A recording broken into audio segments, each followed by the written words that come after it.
Welcome back to Avo Tutorials. Today I would like to walk through with you a quick demo of an automatic invoice generator that I have created. You can get this template in the description down below.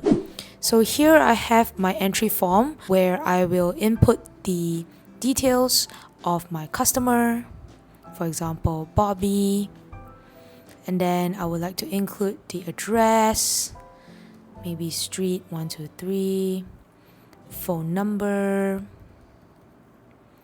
email address,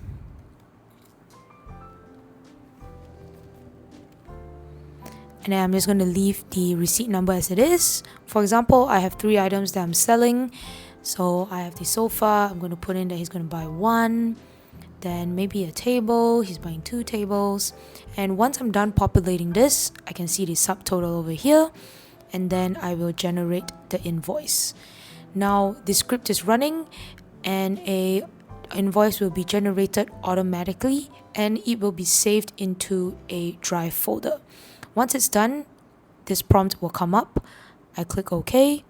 I go to my database sheet and I can see that all the details that I've keyed in are populated over here. There's also going to be a link to the invoice that was automatically generated. If I click that and open it up, I can see the invoice number, who is the customer, what's the address, when is the date that it was generated. Then I can see the items they have bought, including the tax as well as the total. Now once I'm good with all of these, on my database sheet over here, I'm going to click send email, click yes, meaning I'm ready to send it out. Now once the timestamp is there, meaning the email has been sent out, so when I go back to my inbox, I can see the email here. I click open to it and says, Dear Bobby, thank you for choosing us. This is your invoice attached. And when I open it up, it is the same invoice that I have checked. And there you go. This is the automation that I have created in Google Sheets.